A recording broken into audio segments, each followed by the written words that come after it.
All right, Paul Rieckhoff is here, host of the Independent Americans podcast and co-founder of American Veterans for Ukraine. Welcome, Paul. And the other thing, and we'll get to all this in a moment, that I want to talk to you about are the cuts that are coming at the VA, because I know that's been something that you've been thinking a lot about. Yeah, I mean, there's a lot happening below the radar with all the other chaos going on, but it looks like another 300 people are going to be cut at the VA and regional offices around the country.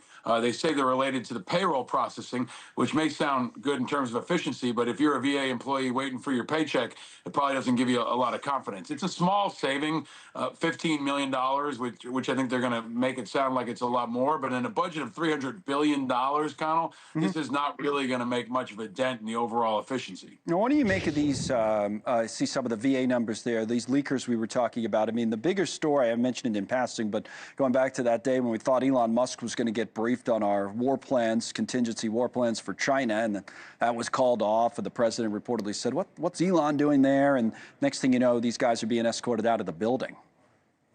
This is a much bigger story, Connell. I mean, we're talking about three, pretty senior level people inside the Pentagon who are under Hegseth's leadership, who were brought in by Hegseth, who've now been escorted out of the Pentagon, which is kind of a big deal. But I think the devil's in the details here. They're being alleged to have violated the standard of leaking the information about the Musk meeting. This is not about Signalgate, which I think is probably much worse, right, and maybe more extensive and could involve much more people. This is kind of like they crossed Trump here. I mean, they leaked that this information was happening. It was reported by the press. Trump himself allegedly didn't want the meeting. So this seems more like a violation of loyalty than operational security, but we'll see as this news continues to unfold. The bigger issue, Connell, more chaos at the Pentagon. We've got people who are killed at the border. We've got ongoing issues around the world, and we've got top Pentagon officials, churning through at a pretty damaging and alarming rate. So for the people who are in the military families, troops, it's more chaos, and unfortunately, chaos is the new normal now. You know any of these guys? I know I always say you and Hegseth came up sort of in parallel paths, different politics, but both veterans advocates and the like. You know these guys that were close to him at all? Or? I do. I know Dan Caldwell and Darren Selnick. They're well known in Washington because they were leaders of Hegseth's political group, Concerned Veterans of America. They were largely focused on trying to privatize the VA. They were definitely a pretty far right of center group that weren't always around the Pentagon. They were generally more involved in veterans affairs. So they're known throughout Washington. I'm not surprised because it's been kind of amateur hour over there, and Hegseth's been bringing in a lot of people who don't necessarily have this kind of experience. And this is the cost of it. When you rush people through, I still argue Hegseth shouldn't be there. I think we're going to find out in the next couple of weeks more reason why.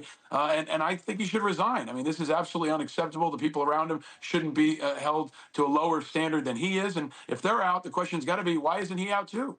One other question for you, though, separate issue, but we used to talk about this guy a lot in the past. I know kind of independent politics is what you're talking about now in your podcast and other places. So a guy, Dan Osborne in Nebraska, ran for Senate. And apparently he's going to run again.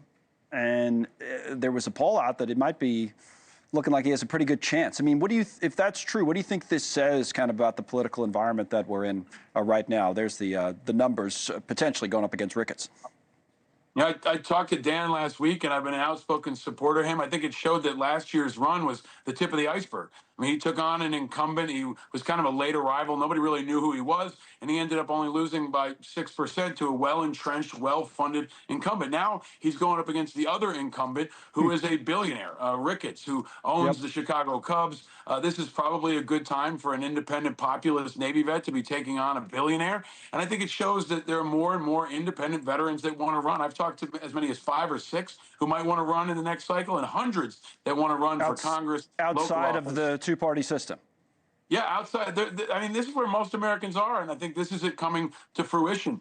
There are a lot of veterans that want to answer the call, that want to serve, but they don't want to be Democrats and Republicans. In places like Nebraska, you can be competitive, and in mayor's races especially, you can win. There's an independent mayor in Chattanooga. There's an independent mayor in Colorado Springs, and those are a lot of the elections that are going to be happening this year before the midterms next year. So we're recruiting them, Connell, because we think that they're the kind of leadership that people need, and because we think they can win. All right, buddy. Thanks for coming on. I like your wallpaper, by the way. A nice look today. Nice touch. Paul Rieckhoff with us. He'll be back in studio probably next week. Now, back.